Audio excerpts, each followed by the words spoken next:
بسم اللہ اولا و آخرہ۔ ہم اس پوائنٹ تک پہنچے تھے کہ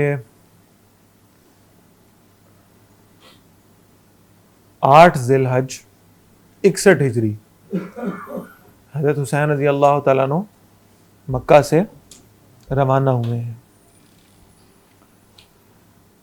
اور 3 بنیادیں تھیں مکہ سے روانہ ہونے کی۔ ایک 12,000 خطوط اہل کوفہ کے، 60 کوفی جو وہاں پر موجود تھے، اور ایک حضرت مسلم بن عقیل کا وہ خط جس نے یہ کنفرم کر دیا تھا کہ یہ جو بیان کر رہے ہیں اپنے خطوط کے ذریعے سے وہ بات صحیح ہے۔ اور حضرت حسین رضی اللہ تعالیٰ عنہ کو پریشرائز کر کے 8 ذی الحج کو وہاں سے روانہ کیا گیا، اور اس کی وجہ یہ تھی کہ جب حج پر لوگ آئیں گے اور ان کی ملاقاتیں حضرت حسین رضی اللہ تعالیٰ عنہ سے حج کے موقع پر ہوں گی اور مجلسیں منعقد ہوں گی، محفلوں میں بیٹھیں گے، تو بہرحال یہ کہ یہ ساری حقیقت کھل جائے گی کہ اصل میں معاملہ ہوا کیا تھا۔ اس لیے 8 ذی الحج کو وہاں سے روانہ کیا گیا ہے۔ جی اب ایک بڑا اہم سوال ہے، اور وہ یہ ہے کہ ظاہر ہے ہم آج تک یہ پڑھتے آئے ہیں کہ یہ حق و باطل کا معرکہ تھا، اور اس حق و باطل کے معرکے کے لیے قتال کی غرض سے حضرت حسین رضی اللہ تعالیٰ عنہ مکہ سے نکلے تھے۔ تو اگر یہ ایسا ہی تھا تو اب میرا سوال آپ سے یہ ہے، جو باتیں آج تک ہم اس معرکے کے بارے میں کرتے ہیں، اب میرا سوال یہ ہے کہ اگر ایسا ہی تھا اور حضرت حسین رضی اللہ تعالیٰ عنہ جہاد فی سبیل اللہ کے لیے ہی مکہ سے نکلے تھے، تو پھر اگلا سوال یہ آتا ہے کہ جو اتنے اکابر صحابہ، جلیل القدر صحابہ رضوان اللہ علیہم اجمعین وہاں موجود تھے، وہ ساتھ کیوں نہیں نکلے؟ ان میں سے کسی کو ادراک نہیں تھا کہ یہ معاملہ کتنا سنگین ہے اور کتنا ظلم ہو رہا ہے اور کیفیت کہاں تک پہنچی ہوئی ہے؟ کسی کو ادراک نہیں تھا۔ کون کون وہاں موجود ہے آپ اندازہ کریں۔ عبداللہ بن عمر موجود ہیں رضی اللہ تعالیٰ عنہ، عبداللہ بن جابر موجود ہیں رضی اللہ تعالیٰ عنہ، عبداللہ بن عباس رضی اللہ تعالیٰ عنہ موجود ہیں، ابو سعید خدری رضی اللہ تعالیٰ عنہ موجود ہیں، ابو واقف لیثی رضی اللہ تعالیٰ عنہ موجود ہیں، اکابر صحابہ ہیں۔ اگر کوئی نہیں نکلا تو پھر اب یہ کس کی کریڈیبلٹی پہ انگلیاں اٹھ رہی ہیں؟ صحابہ رضوان اللہ علیہم اجمعین کی کریڈیبلٹی پہ۔ آپ کہہ رہے ہیں کہ حق و باطل کی جنگ کے لیے حضرت حسین رضی اللہ تعالیٰ عنہ نکلے، دین جو ہے وہ ختم ہو رہا تھا، نانا کے دین کو بچانے کے لیے حضرت حسین رضی اللہ تعالیٰ عنہ نکلے ہیں، قتال کی غرض سے نکلے ہیں، تو پھر سوال یہ پیدا ہوتا ہے کہ باقی کوئی صحابی کیوں نہیں نکلے؟ خدا نہ خواستہ یہ ڈر گئے تھے، یا خدا نہ خواستہ انہوں نے باطل کو قبول کر لیا تھا، یا باطل کو باطل سمجھنے کی صلاحیت خدا نہ خواستہ ان کے اندر سے ختم ہو گئی تھی، سلب کر لی گئی تھی۔ تو یہ ساری چیزوں کا اطلاق کس پر ہو رہا ہے؟ صحابہ پر ہو رہا ہے۔ آپ بڑا لہک لہک کے پڑھتے ہیں، اسلام زندہ ہوتا ہے ہر کربلا کے بعد۔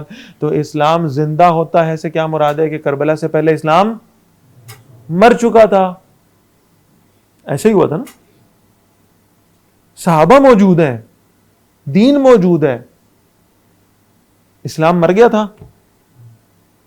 بلکہ اس سے زیادہ شدید وہ اب آپ کو یہ الفاظ عنقریب سننے کو ملیں گے، حقا کے بنائے لا الہ است حسین۔ آپ کو بھی سوچیں، حق یہ ہے کہ لا الہ الا اللہ کی بنیاد کیا ہے؟ حسین رضی اللہ تعالیٰ عنہ۔ حضرت حسین رضی اللہ تعالیٰ عنہ کا بہت بڑا مقام ہے، بہت بڑی قربانی ہے، اس میں کوئی شک نہیں ہے، لیکن جب آپ کہہ رہے ہیں کہ بنیاد لا الہ کی کس نے ڈالی ہے؟ جی حضرت حسین رضی اللہ عنہ۔ اس کا مطلب ہے حضرت حسین رضی اللہ عنہ سے پہلے کوئی بنیاد موجود نہیں ہے۔ لا الہ کی بنیاد نبی اکرم صلی اللہ علیہ وسلم نے نہیں ڈالی تھی؟ اور کیا خلافت راشدہ کے دور میں لا الہ کی اپنی بنیاد کے ساتھ مضبوط عمارت قائم نہیں تھی؟ میں کسی مزدور کو کہوں کہ بھائی یہ قرآن اکیڈمی کی جو جگہ ہے اس کے اوپر ایک بنیاد بنا دے، تو وہ کہے گا کہ کھڑی ہوئی عمارت پہ بنیاد کیسے بنا دوں؟ بنیاد تو میں تب بناؤں گا جب عمارت منہدم ہو چکی ہو، جب زمین سے مل چکی ہو، جب ملبہ اٹھایا جا چکا ہو، اور پھر اس کی جگہ پہ بنیاد دوبارہ بنائی جائے۔ ہم کہہ رہے ہیں حقا کے بنا لا الہ است حسین، تو اس کا مطلب کیا ہے؟ کہ اسلام کی عمارت ختم، منہدم ہو چکی ہے خدا نہ خواستہ، تبھی بنیادیں نئے سرے سے ڈالی جا رہی۔ اور جب یہ بنیاد لا الہ الا اللہ کی ڈالی جا رہی ہے تو اس وقت باقی صحابہ کہاں ہیں؟ وہ اپنے گھروں میں بیٹھے ہیں، ان میں سے کوئی بھی نہیں نکل رہا. یہ انگلیاں کہاں اٹھ رہی ہیں؟ صحابہ کی جانب. اگر آپ اس انداز میں اس واقعے کو لے کے چلتے ہیں جس انداز میں ہم نے آج تک سنا ہے، معلوم یہ ہوتا ہے کہ حضرت حسین رضی اللہ تعالیٰ عنہ جنگ کے ارادے سے نہیں نکلے تھے. عورتیں ساتھ تھیں، بچے ساتھ تھے، گھر والے تھے، خاندان والے تھے. کوفہ کی طرف ہجرت کا ارادہ تھا، وہاں جائیں گے، حالات دیکھیں گے. اگر واقعی ایسا ہی ہوا جیسا یہ کوفی بیان کر رہے ہیں تو وہاں جا کے لوگوں کی بیعت لے لیں گے. اگر لوگ یزید کی خلافت پر راضی نہیں ہیں، امت کا ایک بڑا حصہ اگر راضی نہیں ہے، تو پھر وہاں پر ایک معتدب تعداد کی صورت میں خروج بھی کیا جا سکتا. اس کی تو اجازت امام ابو حنیفہ رحمہ اللہ نے بھی کی دی ہے نا، کہ معتدب تعداد موجود ہو اور حکمران فاسق و فاجر ہو تو خروج ہو سکتا ہے اس کے خلاف. اور بڑی انٹرسٹنگ بات یہ ہے کہ حضرت حسین رضی اللہ تعالیٰ عنہ، میں دو باتیں ہم نوٹ کراؤں گا، یہ بالکل آپ نے دھیان سے سمجھنی ہے. جب حضرت حسین رضی اللہ تعالیٰ عنہ مکہ سے نکلے تو اکابر صحابہ نے ان کو روکا ہے.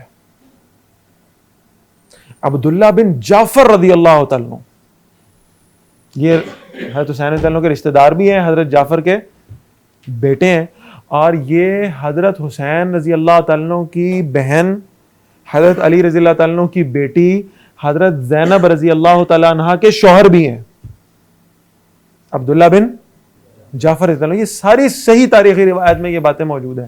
عبداللہ بن جعفر رضی اللہ عنہ نے اپنی بیوی کو روکا حضرت زینب رضی اللہ تعالیٰ عنہ کو کہ آپ نہ جائیں. انہوں نے کہا نہیں، میں اپنے بھائی کا ساتھ نہیں چھوڑ سکتی. آپ پڑھیں تاریخ کھول کے، عبداللہ بن جعفر رضی اللہ تعالیٰ نے حضرت زینب کو طلاق دی، پھر گئی ہیں یہ حضرت حسین کے ساتھ. عبداللہ بن عباس رضی اللہ تعالیٰ نے روکا. عبداللہ بن عباس رضی اللہ عنہ کا کتنا گہرا رشتہ ہے حضرت حسین رضی اللہ تعالیٰ عنہ کے ساتھ. حضرت عباس کے بیٹے ہیں اور اکابر صحابہ میں ان کا شمار ہے. بہت بڑے قرآن کے عالم ہیں، مفسر ہیں. اور یہ وہ عبداللہ بن عباس ہیں رضی اللہ تعالیٰ جن کے بارے میں نبی اکرم صلی اللہ علیہ وسلم نے دعا فرمائی تھی. یہ تہجد کے وقت میں، رات کے اندھیرے میں نبی اکرم صلی اللہ علیہ وسلم کے لیے ایک وضو کا پیالہ پانی کا لے کر کھڑے تھے.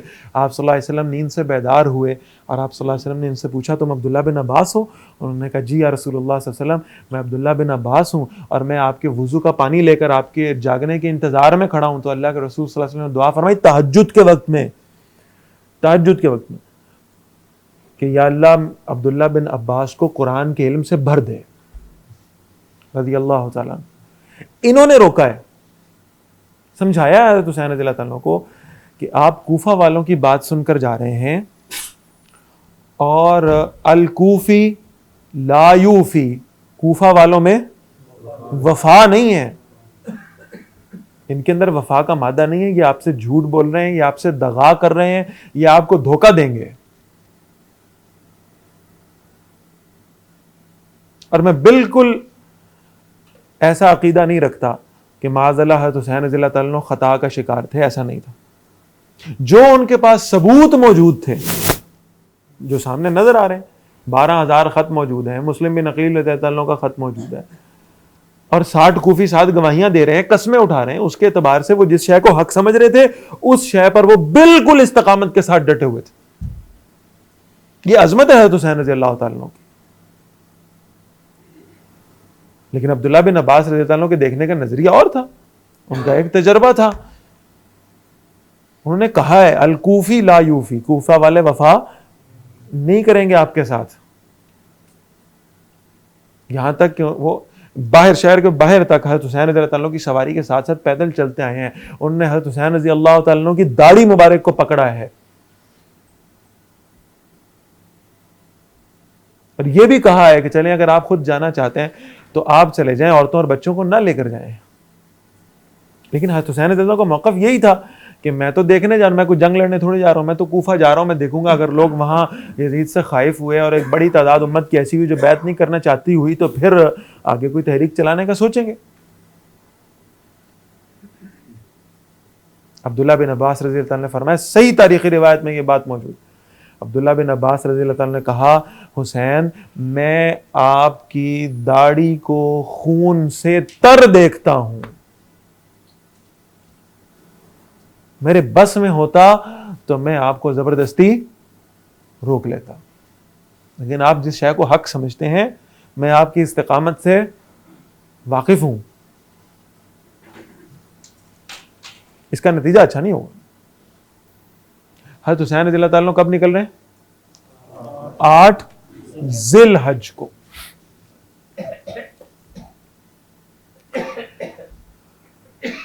وہ 12,000 خطوطوں کی بوریاں بھی ساتھ ہیں اور وہ 60 کوفی بھی ساتھ ہیں۔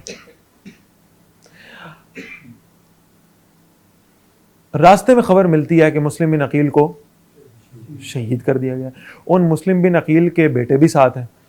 انہوں نے کہا اب تو ہم جائیں گے۔ اب یہاں ذرا پہلی گڑبڑ محسوس ہو رہی ہے کہ کوفہ والوں نے مسلم بن عقیل کو شہید کیا ہے، لہٰذا وہاں ہمیں شاید نہیں جانا چاہیے تھا، لیکن اب ان کے بیٹے موجود ہیں، انہوں نے کہا اب تو ہم جائیں گے، اب تو ہم قصاص لیں گے اپنے باپ کا۔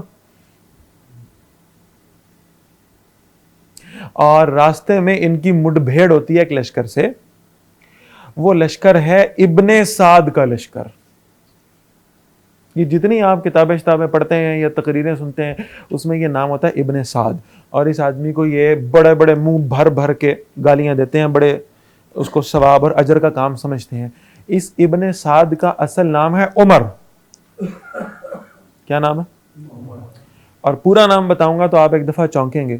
ان کا پورا نام ہے عمر بن سعد بن ابی وقاص رضی اللہ تعالیٰ عنہ۔ سعد بن ابی وقاص رضی اللہ تعالیٰ عنہ کا بیٹا ہے یہ۔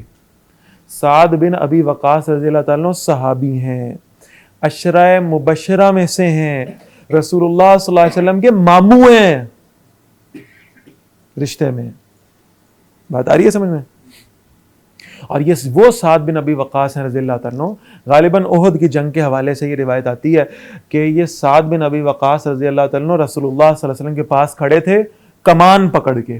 آپ صلی اللہ علیہ وسلم ایک ایک تیر نکالتے تھے، حضرت سعد کو پکڑاتے تھے اور حضرت سعد وہ تیر چلا دیتے تھے،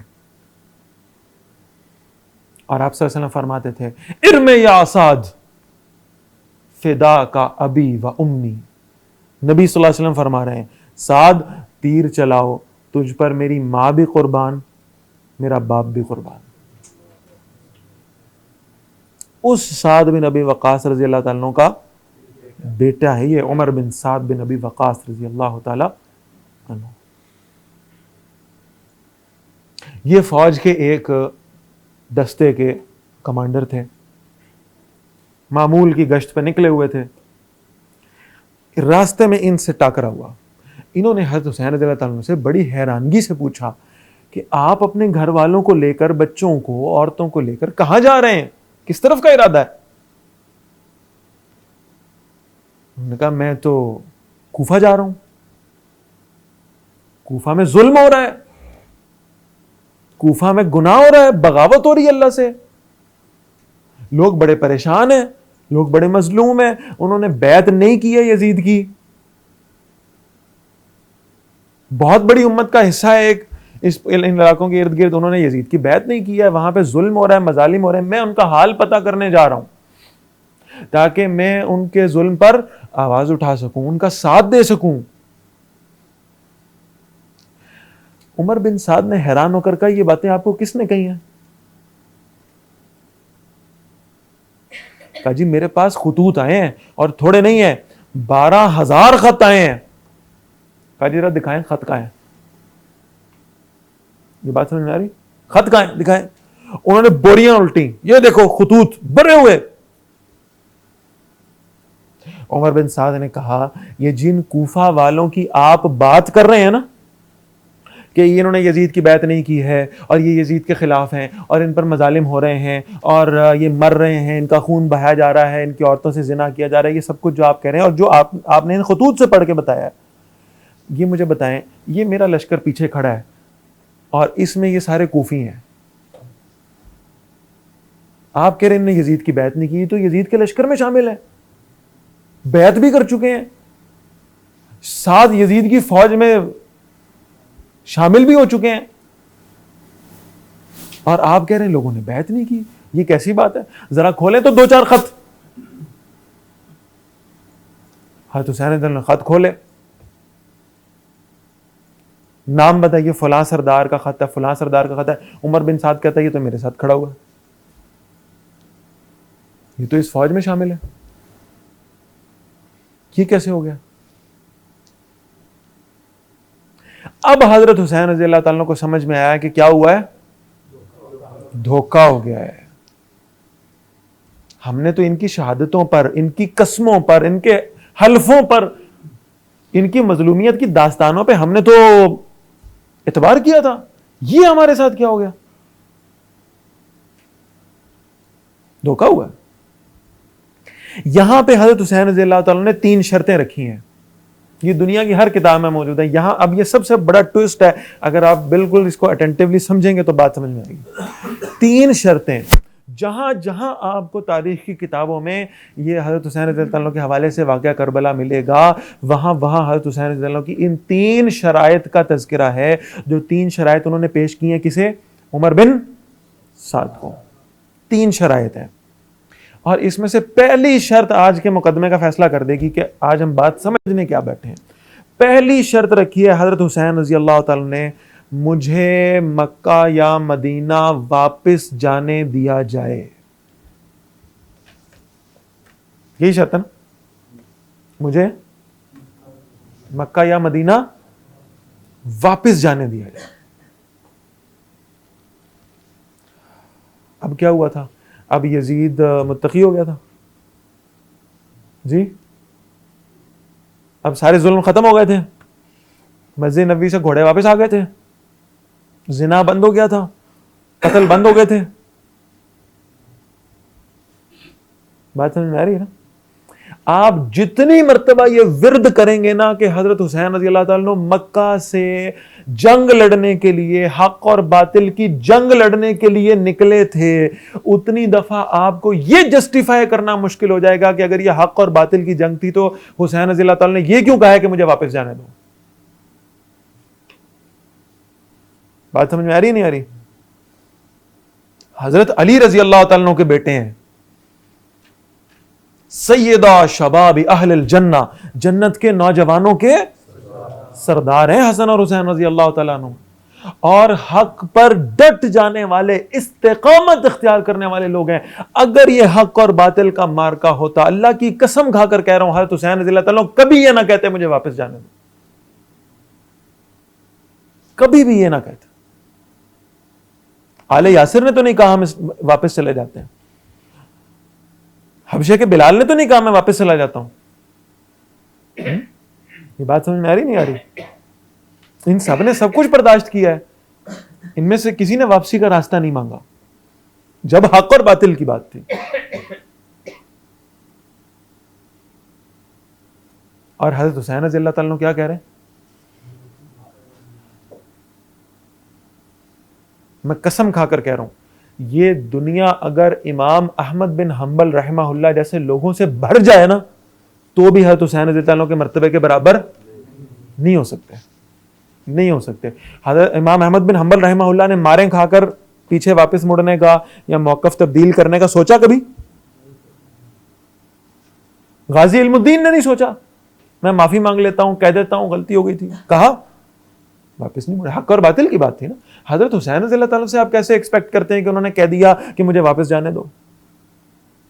معاذ اللہ ثم معاذ اللہ، یہ ڈر گئے تھے جی. ہم جس انداز میں واقعہ کربلا کو بیان کرتے ہیں نا، اس سے حضرت حسین رضی اللہ عنہ کی پوزیشن ڈاؤن ہوتی ہے. ان انٹینشنلی ہم ان کے اوپر انگلیاں اٹھاتے ہیں کہ اب یہ کیوں کہہ رہے ہیں واپس جاؤ. ہمیں پتہ ہی نہیں ہے کہ ہم ان کی شان میں کیا گستاخیاں کر رہے ہیں. بڑی سادہ اور واضح بات ہے. اگر میری بات آپ کو سمجھ میں آ جائے تو وہ یہ ہے کہ حضرت حسین رضی اللہ عنہ کو وہاں یہ معلوم ہو گیا تھا کہ میرے ساتھ دھوکہ ہوا ہے، مجھ سے غلط بیانی کی ہے انہوں نے، مجھے فراڈ کر کے انہوں نے بلایا ہے، اس لیے انہوں نے کہا ہے کہ مجھے واپس جا لین دو. اس میں کہیں حضرت حسین رضی اللہ عنہ کی پوزیشن ڈاؤن نہیں ہوگی اگر آپ یہ بات سمجھ جائیں گے جو میں کہہ رہا ہوں.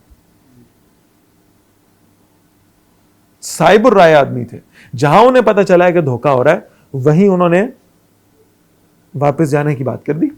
پہلی آپشن تھی مجھے واپس جانا. دوسری آپشن اس سے بھی ذرا تھوڑا سا اونچا درجہ, ذرا دھیان سے اور دل تھام کے.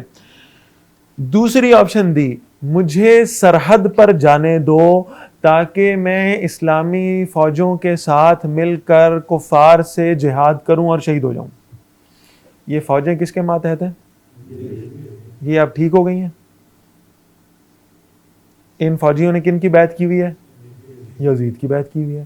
حضرت حسین رضی اللہ تعالیٰ ان کے ساتھ مل کر جہاد کی بات کر رہے ہیں. یہ بات سمجھ میں آ رہی ہے نہیں آ رہی؟ اور تیسرا آپشن دیا ہے کہ مجھے یزید کے پاس لے چلو, مجھے یزید کے پاس لے چلو.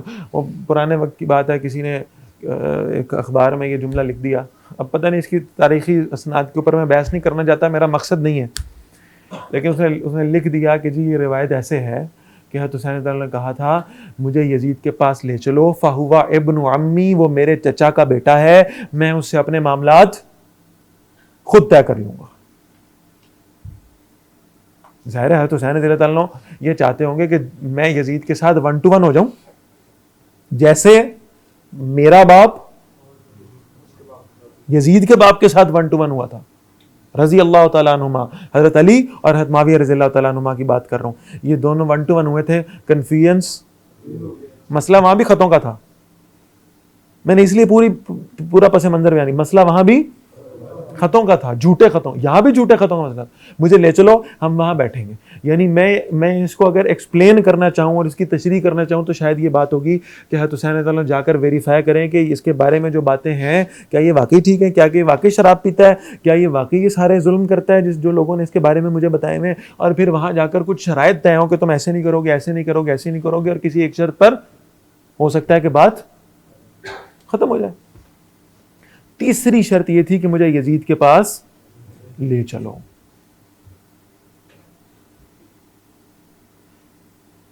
یہ بات سمجھ میں آ رہی؟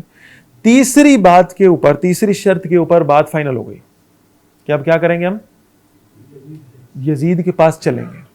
بہت اہم پوائنٹ ہے یہ. اگر آپ کو لال دائرہ نظر آ رہا ہے تو یہ ہے مکہ مکرمہ, ٹھیک ہے. یہ گوگل میپ سے آپ خود جا کے نکال لیں, بڑی سادہ بات. یہ مکہ مکرمہ ہے. یہ بات سمجھ آ رہی ہے؟ یہ ہے کوفہ, یہ والا لال دائرہ میرے ہاتھ کی طرف دیکھیں, یہ کیا ہے؟ کوفہ ہے. یہ ہے دمشق, صحیح ہے, اور یہ ہے کربلا. یہ بات سمجھ میں آ رہی ہے؟ اس کا مطلب یہ ہے کہ مکہ سے کوفہ کے راستے میں کربلا نہیں ہے. دیکھیں سٹارٹنگ پوائنٹ کیا تھا, مکہ, منزل کیا تھی؟ کوفہ. اب 3 شرطیں آ گئی ہیں, تیسری شرط منظور ہو گئی ہے, اور اب رخت سفر کہاں؟ اب پتہ لگ گیا کہ کوفہ والوں نے دھوکہ دیا, جھوٹ بولا ہے. اب ڈائریکشن چینج ہوئی ہے, اور ڈائریکشن چینج ہو کے کس طرف ہو گئی ہے؟ دمشق کی طرف. یہ بات سمجھ میں آ رہی ہے نا؟ لہٰذا یہ کوفہ سے بائی پاس ہو کر یہ راستہ کربلا سے ہوتا ہوا دمشق کی طرف جا رہا ہے. یہ بات سمجھ آ رہی ہے نہیں آ رہی؟ اس کا مطلب یہ ہے کہ اب حضرت حسین رضی اللہ تعالیٰ کا رخت سفر کس طرف؟ دمشق کی طرف ہے. یہ بات کلیئر ہے بھائی؟ اب کس طرف جانا ہے جی؟ دمشق کی طرف جانا ہے. اور ارادہ یہ کہ یزید سے ملاقات ہو جائے گی. اب ابن سعد کے دستے میں سے بھی کچھ لوگ ساتھ ہیں, باقی وہ تو چلے گئے ہیں, جہاں جا رہے تھے, جہاں ان کی منزل تھی وہ جا رہے ہیں, وہ چلے گئے. 60 کوفی بھی ساتھ ہیں, ایسے ہی ہے نا, وہ جو چلے ہوئے تھے. اور کوفہ کے بالکل قریب سے ٹرن لے کر اب کہاں جانا ہے؟ دمشق کو جانا. کوفہ بھی قریب ترین ہے. یہ بات سمجھ میں آ رہی؟ اور اب ارادہ یہ ہے کہ یزید سے ملاقات ہوگی 1 to 1, اور یہ ڈسکس ہوگا کہ ہم نے کیا کرنا ہے. اور ظاہر ہے کہ جب یہ جائیں گے تو یزید پوچھے گا آپ کیوں نکلے تھے بھائی, مکہ سے کیوں نکلے؟ 4 مہینے ہو گئے, آپ نے بیعت بھی نہیں کی ہے, خیریت ہے, آپ مکہ سے نکلے ہیں اور بچوں کو گھر والوں کو ساتھ لے کر نکلیں. کیا ایسا ہو گیا؟ اور بالکل آپ حج سے ایک دن پہلے نکلیں تو کون سی ایسی ایمرجنسی ہو گئی تھی جو آپ کو نکلنا پڑا؟ اور حضرت حسین رضی اللہ عنہ بالکل صحیح جواب دیں گے اور کہیں گے دیکھیں بھائی یہ میرے پاس 12,000 خطوط ہے ناموں کے ساتھ, ان سارے لوگوں نے مجھے خط لکھے ہیں, انہوں نے مجھے بلایا ہے, اور آپ کو یقین نہیں آتا تو یہ پوچھ لیں یہ 60 لوگ ساتھ ہیں, یہ مجھے لے کر جا رہے تھے. بات فالو کر رہے نہیں کر رہے؟ یہی ہوتا نا. تو سب سے پہلے تو وہ 60 لوگ وہ تو کہتے ہیں نا فارغ. حضرت حسین رضی اللہ عنہ کا اس میں کوئی قصور نہیں ہے, کوئی غلطی نہیں ہے. ان کو اس راستے پہ لگانے والے کون تھے؟ 60 کوفی تھے. تو یزید کہتا ہے کہ سب سے پہلے تو ان 60 کی گردنیں اتارو, یہی ہوتا. اور اس کے بعد اگلا آرڈر وہ یہ دیتا کہ یہ جو 12,000 ہے نا ان کو فٹافٹ گرفتار کر کے لے آؤ, چھوڑنا ان کو بھی نہیں ہے. یہاں تک بات سمجھ آ رہی ہے؟ ٹائم ہمارا بہت زیادہ ہو گیا, میں صرف چیزوں کو سمیٹ رہا ہوں, آپ نے میرے ساتھ چلنا ہے انشاءاللہ. یہ بات سمجھ آ رہی؟ لہٰذا اب ثبوت موجود ہے خطوط کی شکل میں, 12,000 خط ہے وہ ثبوت کی شکل میں موجود ہے. اب ان کوفیوں کو پرواہ اس بات کی ہے کہ کسی طریقے سے حضرت حسین رضی اللہ تعالیٰ کو یزید کے دربار میں پہنچنے سے روک دیں. اگر یہ پہنچ گئے, ان کی صلح ہو یا نہ ہو, ہم گئے, ہماری موت پکی ہے. ثبوت ان کے پاس ہیں, وہ بوریاں بھری ہوئی ہیں خطوں کی. جب تک ہم ان کو ضائع نہیں کرتے ہماری موت پکی ہے. مجھے یہاں تک بات آ رہی ہے سمجھ میں؟ ہماری موت بالکل کنفرم ہے. لہذا ہر صورت میں کیا کریں؟ حضرت حسین رضی اللہ تعالیٰ کو روکیں اور کسی طریقے سے خطوں کو ضائع کریں, ورنہ کام خراب ہو جائے گا. یہ قافلہ چلتا چلتا بھی کربلا پہنچا ہے. کوفہ بھی قریب ہے, کوفہ سے بھی وہ شرپسند سارے کے سارے آ گئے, اور یہ ساتھ بھی موجود ہیں, اور کوفہ والے بھی آ گئے ہیں, اور انہوں نے آ کر حضرت حسین رضی اللہ تعالیٰ پہ حملہ کیا ہے. یہ بات سمجھ میں آ رہی؟ آپ حیران ہوں گے, واقعہ کربلا پہ جو پہلی کتاب لکھی گئی ہے نا, پہلی کتاب یہ لوط بن یحییٰ نے لکھی ہے. کس آدمی نے؟ یہ واقعہ کربلا کے 40 سال کے بعد پیدا ہوا تھا.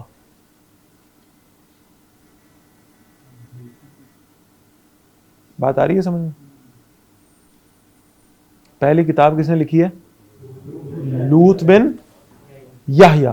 اور یہ واقعہ کربلا کے وقوع پذیر ہونے کے 40 سال کے بعد پیدا ہو رہا ہے. بات سمجھ میں آ رہی ہے؟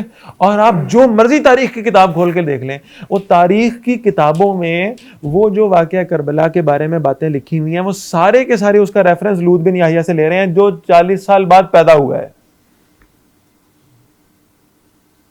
یہ بات سمجھ میں آ رہی نہیں آ رہی؟ اور اس نے اتنا ایگزیجریٹ کیا ہے اس معاملے کو کہ آپ بعض باتیں سوچیں گے نا, تھوڑا سا ہمیں تھوڑا سا سوچنے کی ضرورت ہے. شرط یہ ہے کہ تاریخ پڑھتے وقت ہماری آنکھوں پہ قرآن و حدیث کی انک لگی ہوئی ہو. یہ نہیں ہوگی نا تو پھر مسئلہ خطرناک ہے. یہ بات سمجھ میں آ رہی؟ پانی بند ہو گیا جی فرات کا, کتنے دن بند ہوا؟ 3 دن بند ہوا. یہ پانی بند ہونے والی بات بھی لوط بن یحییٰ نے شروع کی تھی. 3 دن پانی بند, وضو کے لیے پانی نہیں ہے, پینے کے لیے پانی نہیں ہے. یہ بات سمجھ میں آ رہی ہے نا؟ ایسے ہی ہے نا؟ کیوں بھائی آج تک ایسے ہی سنا ہے نا؟ پانی نہیں ہے, پانی بند ہے, مسلسل بند ہے. کوئی کہہ رہا 7 دن بند ہے, کوئی کہہ رہا 10 دن بند ہے. بڑھاتے جا رہے ہیں 7 اور چیزیں جوڑتے جا رہے ہیں. میں بڑا حیران ہوا, ایک مرتبہ یہاں فیصل آباد میں یہ چنیوٹ بازار ہے, مجھے وہاں سے کوئی دوائی لینی تھی, میں وہاں چلا گیا. اب بازار انہوں نے بند کیا ہوا تھا, ٹھیک ہے, یہ غالباً 7 یا 8 محرم کی بات کر رہا ہوں, 7 یا 8 محرم. ابھی نہیں آئی ہے, ابھی پرسوں ہے. آپ جا کے میری بات کی تصدیق کر سکتے ہیں انشاءاللہ. یہ بات سمجھ میں آ رہی؟ اچھا, میں وہاں بیریئر لگے ہوئے تھے, مجھے تو ویسے ہی ذرا ٹھیک, تو میں وہاں پہ پولیس والے کھڑے تھے, میں نے انہیں کہا بھائی یہ راستہ ذرا سا کھول دو, کوئی اگر دکان کھلی ہوگی نا مجھے دوا کا پتہ کرنا ہے. اس نے کہا جی ساری دکانیں بند ہیں اور راستے بند ہیں اور یہاں جانے کی اجازت نہیں ہے. میں نے کہا شاید کوئی اندر گلی میں کوئی دکان کھلی ہوئے تو میں وہاں سے دیکھ لیتا ہوں. اس نے کہا بالکل راستے بند, بالکل نہیں جا سکتے. میں نے کہا اچھا کیوں بھائی؟ اس نے کہا جی کہ وہ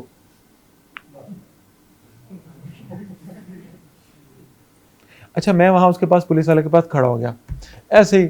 میں نے کہا یار راستے بند کر دیتے ہیں, لوگوں کو تکلیف دیتے ہیں, نہیں کرنا چاہیے, اچھی بات نہیں ہے. تو بڑے نارمل انداز میں بات کر, تو میں نے دور سے دیکھا. اب مجھے ذرا ہو رہا ہے کہ میں دیکھوں تو صحیح یہ کر کیا رہے ہیں. تو ہاتھ میں نا انہوں نے کچھ پلیٹیں پکڑی ہوئی ہیں بڑی سجی ہوئی, اور بڑے اس پہ ربن شبن لگے ہوئے ہیں اور بڑی پیاری خوبصورت تیار کر دیں. اور مجھے یاد آیا کہ پرانے زمانے میں یہ پلیٹیں استعمال ہوتی تھیں مہندی رکھنے کے لیے. یہ بات سمجھ میں آ رہی؟ میں نے اس پولیس والے آدمی سے پوچھا کہ حضرت یہ کیا ہو رہا ہے, آپ تو کہتے جلوس ہے, یہ تو کچھ اور ہے. اس نے کہا جی قاسم کی مہندی ہو رہی ہے,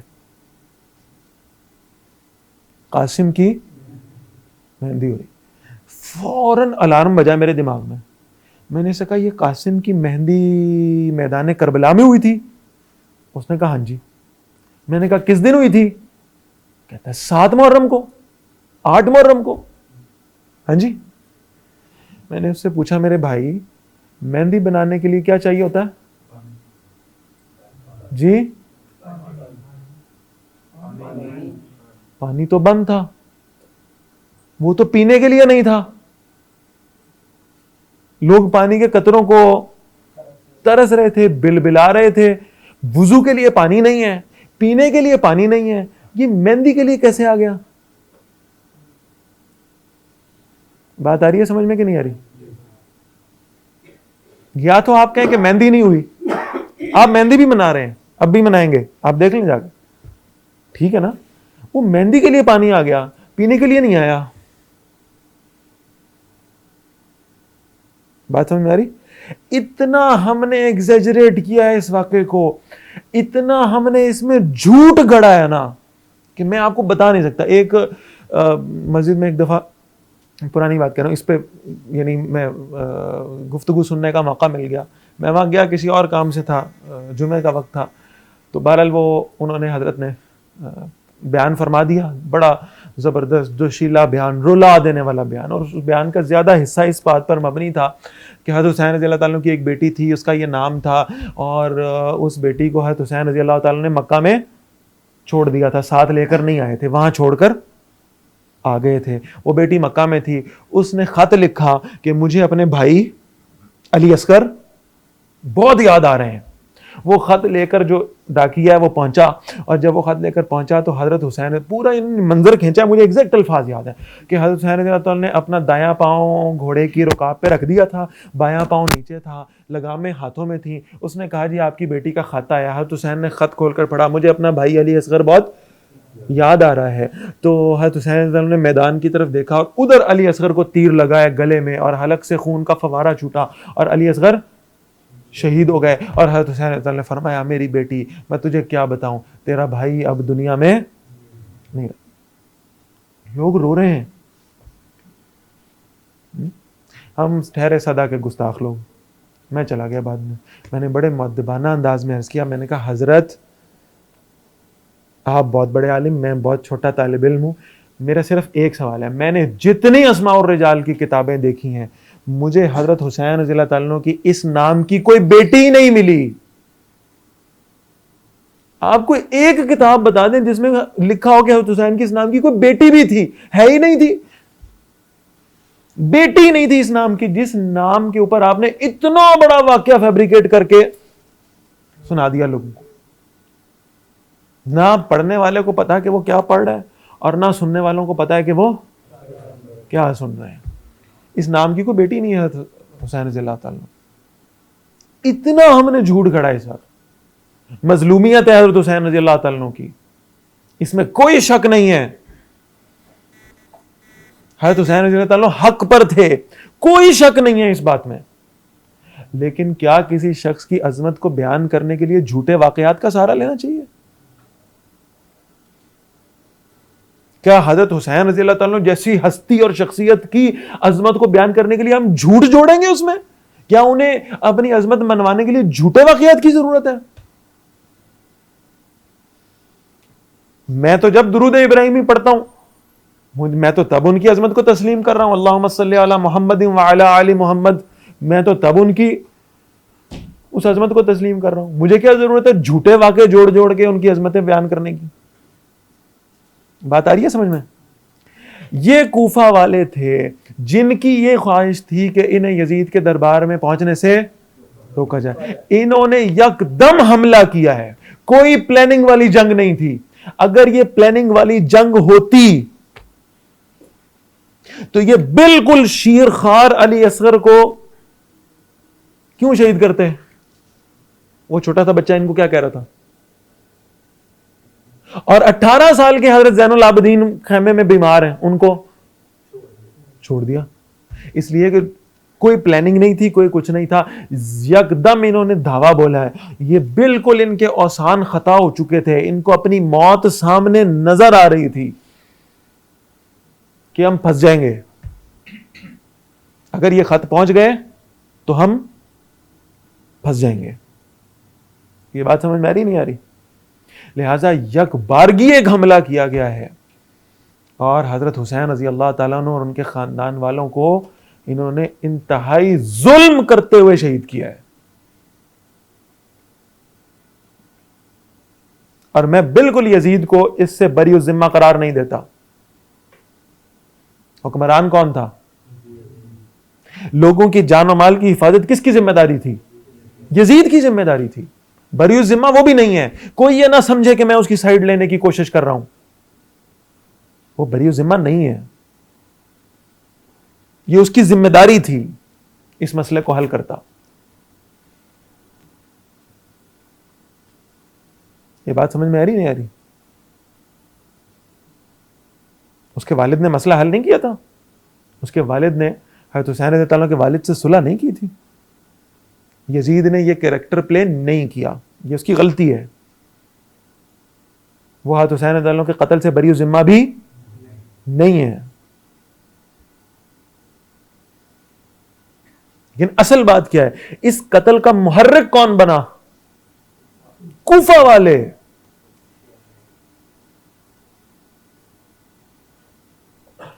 میں 2 روایتیں رکھتا ہوں آپ کے سامنے. دونوں روایتیں ہماری کتابوں میں سے نہیں ہیں،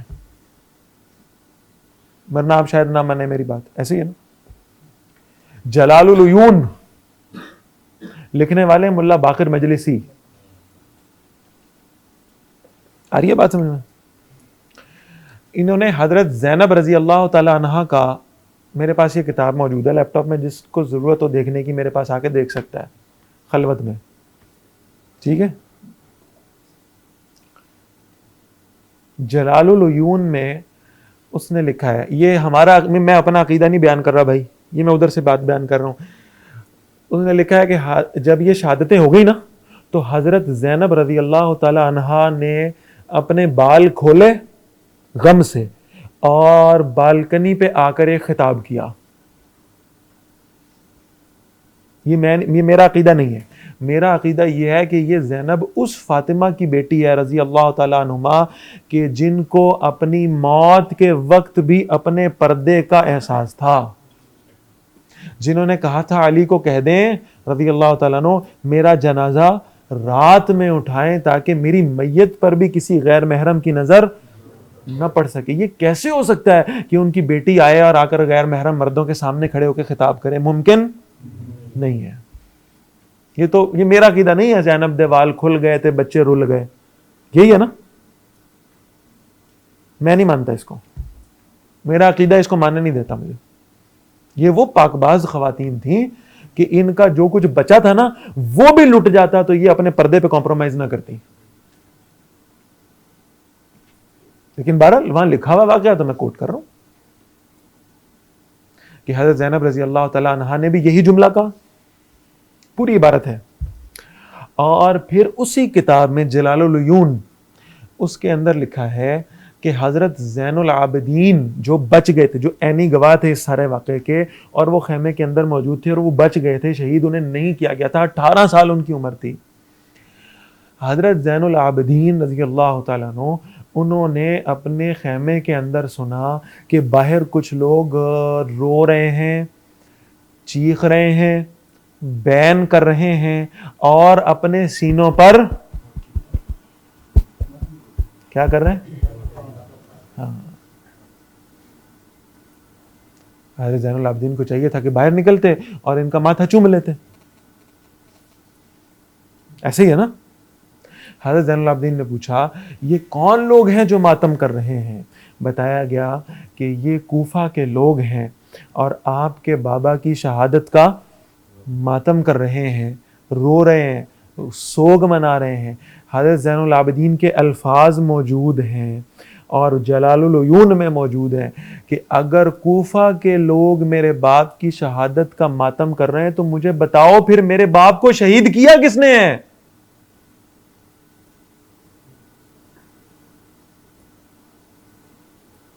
حضرت زینب رضی اللہ تعالیٰ عنہ کہہ رہی ہیں کہ انہیں خط لکھ کر بلانے والے بھی تم, انہیں یہاں تک پہنچانے والے بھی کوفہ والے تم, اور پھر انہیں شہید کرنے والے بھی تم. حضرت زینب کہہ رہی ہیں, جلال العیون میں لکھا ہے, اور بھی کتابیں ایسی ہیں جن کے حوالے ہیں جن میں یہ جملہ لکھا ہوا ہے کہ حضرت زینب رضی اللہ تعالیٰ نے کہا کہ کوفہ والو تم پر اللہ کی لعنت ہو, تم اللہ کو کیا منہ دکھاؤ گے, تم نے رسول اللہ صلی اللہ علیہ وسلم کے نواسے کے جسم کو خون میں نہلا کے رکھ دیا ہے, تم کیا منہ دکھاؤ گے اللہ کے نبی.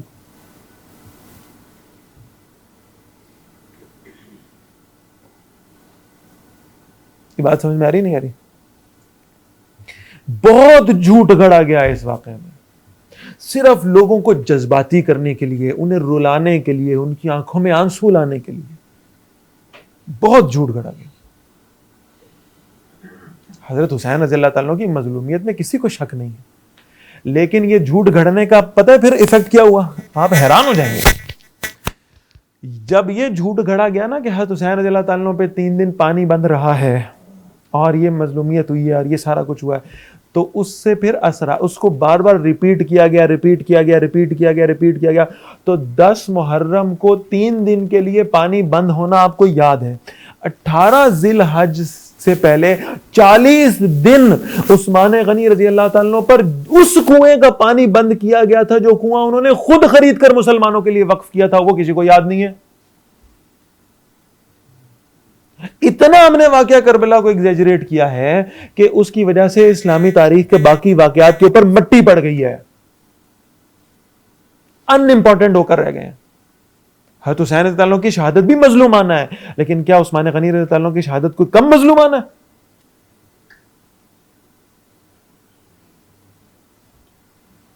ایک اصول طے کر لے نا, ایک اصول طے کر لے, مسئلہ حل ہو جائے.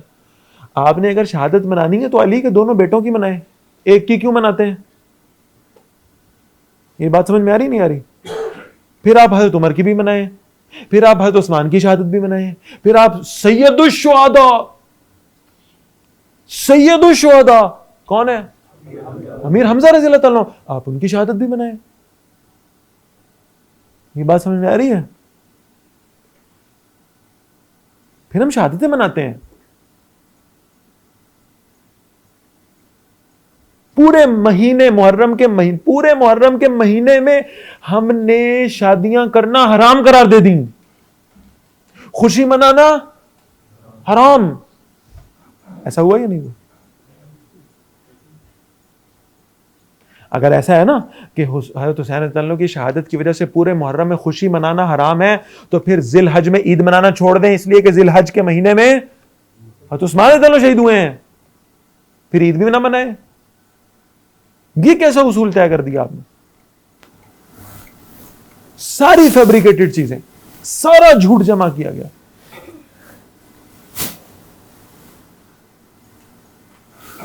آپ حیران ہوں گے اگلی بات جمع کہنے لگا.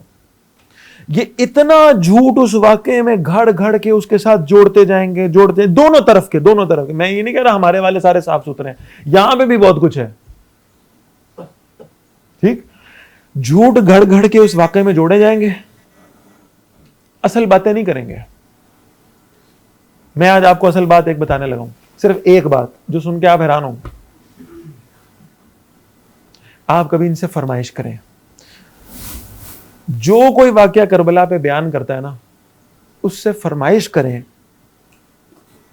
کہ بھائی واقعہ کربلا کے سارے شہداء کے نام 1 2 3 4 کر کے سارے شہداء کے نام منبر پہ بتاؤ. کبھی کہیں نا, یہ ذکر ہوتا ہے حضرت حسین رضی اللہ تعالیٰ عنہ کا, علی اصغر کا, علی اکبر کا, حضرت عباس کا, عباس علمدار ہے, ان کا ذکر. یہ 4 5 7 لوگوں کا ذکر ہوتا ہے, باقی لوگوں کا, باقی شہداء نہیں. بات سمجھ میں آ رہی نہیں آ رہی؟ آپ اٹھائیں نا ذرا 27 دسمبر 2007 کا اخبار, 28 دسمبر 2007 کا اخبار اٹھائیں. میں نے خود اپنی آنکھوں سے دیکھا, اس کے اوپر ہیڈ لائن لگی ہوئی ہے, حملہ ہو گیا پنڈی میں, بے نظیر شہید اور اتنے لوگ ہلاک. بات آ رہی سمجھ میں؟ بے نظیر کیا ہے, باقی لوگ کیا ہے, ہلاک ہیں. یہ بات سمجھ میں آ رہی ہے نا؟ وہ ہلاک ہے.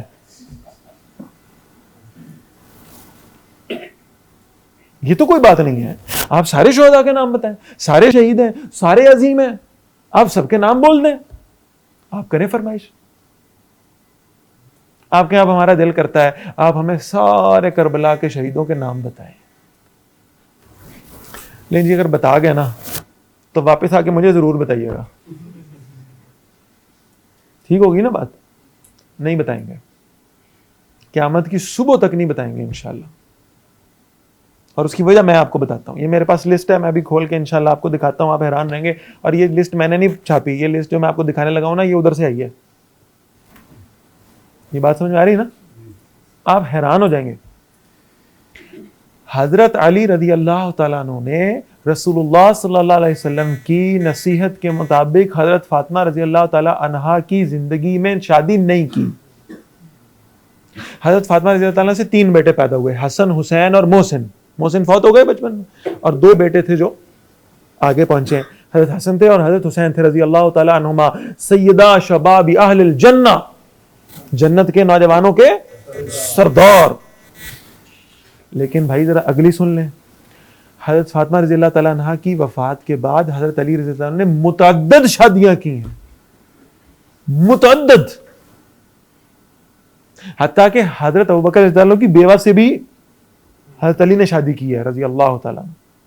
اور حضرت علی رضی اللہ تعالیٰ عنہ کے تاریخ کی کتابوں میں, اسماء الرجال کی کتابوں میں جو لکھا ہوا ہے, کل 18 بیٹے تھے. کتنے بیٹے؟ 18 بیٹے تھے حضرت علی رضی اللہ تعالیٰ عنہ کے. ہمیں تو 2 کے نام آتے, کل 18 بیٹے. حضرت علی رضی اللہ عنہ نے ایک شادی کی, اللہ نے پہلا بیٹا دیا اسے. لوگ مبارک دینے آئے, تاریخ کی کتابوں میں یہ روایت موجود ہے. لوگ مبارک دینے آئے, مبارک ہو اللہ نے آپ کو بیٹا دیا ہے, کیا نام رکھیں گے؟ حضرت علی رضی اللہ تعالیٰ نے فرمایا میں نے اس کا نام اپنے نبی کے نام پر محمد رکھا ہے, محمد بن علی رضی اللہ تعالیٰ عنہ. یہ بات سمجھ میں آ رہی؟ اس کو آپ اکثر ان کا نام پڑھیں گے محمد ابن حنفیہ. یہ محمد بن حنفیہ کیوں ہے؟ ان کی ماں کے قبیلے کا نام حنفیہ تھا. ان کو محمد بن علی پتہ کیوں نہیں لکھتے؟ اس لیے نہیں لکھتے کہ انہوں نے یزید کی بیعت کی تھی, کہ یہ بھی حضرت حسین رضی اللہ عنہ کے بھائی ہیں نا, لیکن انہوں نے بیعت کی تھی. ان کا نام ہے محمد ابن علی. دوسرا بیٹا دیا اللہ نے, لوگ پھر آئے مبارک دینے, کہا علی آپ کو مبارک ہو رضی اللہ تعالیٰ, آپ کو اللہ نے بیٹا عطا فرمایا, کیا نام رکھا ہے جی؟ جو بڑے لوگ ہوتے ہیں نا, تو لوگ بڑا یہ چیزیں نوٹ کرتے ہیں کہ بھئی یہ اتنے بڑے اہل علم لوگ ہیں, اللہ والے لوگ, انہوں نے کیا نام رکھے اپنے بچوں کے. اب ذرا جملہ سنیں, تاریخ کی صحیح روایات میں یہ جملہ ثابت ہے. حضرت علی رضی اللہ تعالیٰ نے فرمایا پہلے کا نام محمد رکھا تھا, محمد کے بعد اگر کوئی نام ہو سکتا ہے تو صرف ابو بکر ہو سکتا ہے. میں نے اس کا کیا نام رکھا ہے؟ ابو بکر بن علی. تیسرا بیٹا عمر بن علی، چوتھا بیٹا عثمان. اس بیوی سے اللہ نے 4 بیٹے عطا فرمائے ہیں. محمد ابن علی، ابو بکر ابن علی، عمر ابن علی، عثمان ابن علی. صحیح روایات میں موجود ہے، طرفین کی روایات میں موجود. یہ بات سمجھ میں آئی؟ حضرت حسن رضی اللہ تعالی نے اپنے بیٹوں کے نام رکھے ہیں ابو بکر بن حسن، عمر بن حسن. حضرت حسین رضی اللہ تعالی نے اپنے بیٹوں کے نام رکھے ہیں. آپ حیران ہوں گے، میں نے آپ کو کہا نا بندے نہیں گننے پورے انہوں نے کبھی بھی. اس لیے کہ حضرت حسین رضی اللہ تعالیٰ کے اوپر کے نام پر ان کے ساتھ کربلا کے میدان میں شہید ہونے والا پہلا آدمی ان کا اپنا بھائی تھا جس کا نام ابو بکر بن علی تھا. بات سمجھ آ رہی نا؟ اب یہ نام سنائیں گے اور لوگوں کو بتائیں گے کہ حضرت علی نے اپنے بیٹوں کے نام خلفائے ثلاثہ کے نام پہ رکھے ہیں، اور حضرت حسن نے بھی اپنے بیٹوں کے نام خلفائے ثلاثہ کے نام پہ رکھے ہیں، اور حضرت حسین رضی اللہ تعالیٰ نے بھی اپنے بیٹوں کے نام خلفائے ثلاثہ کے نام پہ رکھے ہیں. تو پھر یہ جو دشمنی اور یہ جو جنگ اور یہ جو مخالفت اور یہ جو اختلاف اور جھگڑا اور تنازع، یہ سب باتیں ختم نہیں ہو جائیں گی؟ اگر یہ سب کچھ ہوتا تو اپنے بچوں کے نام ان کے ناموں پہ رکھتے ہیں. اور آخری بات عرض کر رہا ہوں، وقت بڑا مختصر تھا، یہ بات اور طویل ہو سکتی تھی، اس کی بہت زیادہ ڈیٹیلز اور بیان کی جا سکتی تھی، لیکن میں صرف مختصر کر رہا ہوں بات کو. یہ بڑی کلیئر بات ہے کہ شہادت مسلمانوں کے لیے سوگ اور ماتم کی بات نہیں ہے. شہادت کیا ہے؟ شہادت تو ایمان والوں کے ماتھے کا جھومر ہے. یہ بات سمجھ میں آ رہی ہے؟ ہم یہ سمجھتے ہیں کہ اگر کسی شے پر سوگ ہو نا، فوت شدہ آدمی کا سوگ ہے، شہید کا سوگ بھی نہیں ہے. فوت شدہ آدمی کا سوگ 3 دن تک ہے، چوتھے دن 1440-41 سال کے بعد نہیں، 3 دن ہے. یہ بات سمجھ میں آ رہی ہے؟ اور یہاں تو سوگ والی موت ہی نہیں ہے. یہ کون سی موت ہے؟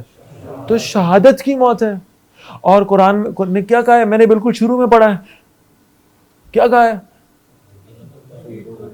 شہید کو مردہ مت کرو. وَلَا تَقُولُوا لِمَن يُقْتَلُ فِي سَبِيلِ اللَّهِ أَمْوَاتٌ. وہ جو اللہ کے راستے میں شہید ہو گئے ہیں ان کو مردہ بھی مت کہو. بل احیاء ولکن لا تشعرون. وہ تو اصل زندگی پا گئے ہیں، وہ زندہ ہیں، تم ان کی زندگی کا شعور نہیں رکھتے. وہ جو اقبال نے کہا تھا نا کہ ہم زندہ و جاوید کا ماتم نہیں کرتے. ہم کیوں حضرت حسین رضی اللہ عنہ کا ماتم کریں؟ ہمارے نزدیک وہ زندہ و جاوید ہیں. لیکن جو بات میں عرض کر رہا ہوں اور سمجھا رہا ہوں کہ یہ کہنا کہ اسلام زندہ ہوتا ہے ہر کربلا کے بعد، اس کا مطلب ہے کہ اسلام پہلے مردہ ہو چکا تھا، حالانکہ ایسا نہیں تھا. حضرت حسین رضی اللہ عنہ کی شہادت انتہائی مظلومانہ شہادت ہے، اور اگر آپ نے اس شہادت سے کوئی سبق لینا ہے تو ماتم کرنے کی بجائے، رونے پیٹنے کی بجائے، میں ایک بڑی سخت بات کہنے لگا ہوں، پتہ نہیں شاید آپ اس کو ہضم کر پائیں کہ نہ کر پائیں. یہ 9 اور 10 محرم کے دن حسین رضی اللہ تعالیٰ عنہ کے نانا نے تلقین کی تھی، کیا کیا کرو؟ روزہ رکھا کرو. جس دن امت کی اکثریت روزہ رکھے وہ دن سبیلیں لگانے کا دن نہیں ہے، وہ ختم دلانے کا دن، وہ روزہ رکھنے کا دن ہے. یہ بات سمجھ میں آ رہی ہے؟ پہلی بات. اور اگر حسین رضی اللہ تعالیٰ عنہ سے اگر آپ نے کچھ سیکھنا ہے تو پھر حق پہ ڈٹ جانا سیکھیں، پھر ثابت قدمی سیکھیں، حق کو قبول کرنا سیکھیں، پھر یہ سیکھیں کہ تلواروں کے سائے میں نماز کیسے پڑھی جاتی ہے. ہم کہتے ہیں جی نیاز دے دیں گے، جی دیگ پکوا دیں گے، جی یہی کچھ کرتے ہیں نا. حضرت حسین رضی اللہ تعالیٰ سے یہ نہیں سیکھتے کہ انہوں نے میدان کربلا میں کھڑے ہو کر نماز نہیں چھوڑی اور میں بالکل آسان حالات میں نماز چھوڑ دیتا ہوں. ایسے ہی ہے نا. یہ ہمیں وہ شارٹ کٹس دیے گئے ہیں کہ آپ پورا سال جو کرنا ہے کرتے رہیں, سود کھانا ہے کھاتے رہیں, بے حیائی کرنی ہے کرتے رہیں, جھوٹ بولنا ہے بولتے رہیں, آپ نے نمازیں چھوڑنی ہے چھوڑتے رہیں, یتیموں کا مال کھانا کھاتے رہیں, اور بس یہ 2-4 دن ایک سال میں ہمیں انہوں نے اسپیسیفائی کر کے دے دیے, اس دن ذرا نیک روپ دھار لیں, اس دن ذرا تھوڑا سا صدقہ خیرات کر لیں اور پورے سال کے گناہ معاف ہو جائیں گے. اللہ اللہ خیر سے اللہ مسئلہ, باقی آپ اگلا سال پھر نیا کھاتا شروع کریں, پچھلا تو معاف ہو گیا. آسانی ہے, آسانی ہے. نمازیں چھوٹ رہی ہیں, پرواہ نہیں ہے, پتہ ہی نہیں ہے. دین پہ چلنا سیکھیں. اگر حضرت حسین رضی اللہ تعالیٰ سے سیکھنا ہے تو یہ سیکھیں. خون دے دیا ہے, جان قربان کر دی ہے, لیکن جس شے کو حق سمجھتے تھے اس سے پیچھے نہیں ہٹے. یہ سیکھیں. جہاں محسوس ہوا ہے کہ میرے ساتھ انہوں نے غلط کیا اور مجھے دھوکہ دیا, وہاں فوراً اپنے موقف سے رجوع کیا. یہ سیکھیں. اپنی غلطی ماننا بڑا مشکل ہے, ہم نہیں مانتے. حضرت حسین رضی اللہ کی غلطی بھی نہیں تھی, اس کے باوجود جہاں پتہ لگا کہ مجھ سے دھوکہ ہو رہا ہے تو فوراً راستہ تبدیل کیا ہے. یہ سیکھیں. سیکھنا تو حسین سے رضی اللہ تعالی عنہ. اور اگر ہم نے یہ کیا کہ ہم نے ماتم بھی کر لیے اور ہم نے رونا پٹنا بھی ڈال دیا, میں صریح الفاظ میں یہ کہہ رہا ہوں, اللہ کے رسول صلی اللہ علیہ وسلم نے اسے حرام اور ناجائز قرار دیا ہے. غزوہ احد کے موقع پہ آپ صلی اللہ علیہ وسلم نے حجرہ مبارک سے باہر نکلے, لوگ رو رہے تھے, اونچی اونچی عورتیں بیان کر رہی تھیں. آپ صلی اللہ علیہ وسلم نے فرمایا اللہ نے جاہلیت کے دور کی ان چیزوں کو حرام کر دیا, اب نہیں کریں گے. یہ آپ اندازہ کریں, احد میں ایک صحابی شہید ہوئے, وہ عورت آئی ہے اللہ کے رسول صلی اللہ علیہ وسلم کے پاس, صحابیہ خاتون ہے, باپ شہید ہو گیا ہے, بھائی شہید ہو گیا ہے, شوہر شہید ہو گیا ہے, 3 لوگ خاندان کے, اس کے 3 محرم مرد شہید ہو گئے. وہ اللہ کے رسول صلی اللہ علیہ وسلم کے پاس آئی ہے پورا پردہ کیے ہوئے, تیرے خاندان کے 3 لوگ شہید ہو گئے. کہا وہ 3 لوگ مرے, میری حیا نہیں مر گئی, میری حیا زندہ ہے, میں کیسے بے پردہ آ جاتی. ہو سکتا تھا نا جسٹیفائی کہ اتنا سوگ تھا, اتنا غم تھا, دوپٹہ لینا بھی یاد نہیں تھا اور بھاگ پڑی باہر کو. نہیں, میری حیا تو نہیں مری. آج ہماری بیٹیاں بازاروں میں بے لباس ہو کر گھومیں, اور یہ بے لباسی کا لفظ میں نہیں کہہ رہا, اللہ کے رسول صلی اللہ علیہ وسلم کہہ کر گئے کہ کچھ عورتیں ایسی ہوں گی جو قیامت والے دن بے لباس ہوں گی. کیوں ہوں گی بے لباس؟ اس لیے کہ دنیا میں ایسا لباس پہنا کرتی تھی کہ جو نہ ہونے کے برابر ہوتا تھا. وہ بے لباس ہو کر وہ بیٹیاں بازاروں میں پھرے ہیں, اور ہم کہیں ہم حسینی ہیں اور ہم حضرت حسین رضی اللہ عنہ کے پیروکار ہیں. یہ دعویٰ درست نہیں ہے. دین پہ ثابت قدم ہونا سیکھیں ان کی طرح. اور آخری بات یہ ہے کہ یہ جس انداز میں واقعہ کربلا کو بیان کیا جاتا ہے, میں نے آپ کے سامنے اس کے مضمرات رکھے ہیں کہ باقی صحابہ کی کریڈیبلٹی پہ حرف آتا ہے. تو ایک جملہ ہمیشہ یاد رکھیں جو ہمارے اکابرین نے لکھا ہے کہ صحابہ رضوان اللہ علیہ مجمعین کو پرکھنے کا معیار تاریخ نہیں ہے, قرآن و حدیث ہے. ہم نے تاریخ جب پڑھنی ہے یا مستند استاد کے پاس بیٹھ کے پڑھنی ہے اور قرآن و حدیث کی اینک لگا کے پڑھنی ہے, تاکہ کسی صحابی کے بارے میں تاریخ مجھے بدگمان نہ کر سکے. اللہ تعالیٰ مجھے اور آپ کو ان سب صحابہ سے محبت کرنے کی توفیق عطا فرمائے, اور اللہ تعالیٰ ہمیں یہ توفیق دے کہ ہمارا انجام, ہمارا حشر, ہماری آخرت بھی انہی صحابہ کے گروہ کے ساتھ ہو, انہی کے قدموں میں ہو. اللہ ہمیں جنت میں ان کا ساتھ نصیب فرمائے. اقول قولی ھذا واستغفر اللہ لی ولکم ولسائر المسلمین والمسلمات. جزاکم اللہ خیرا واحسن الجزاء.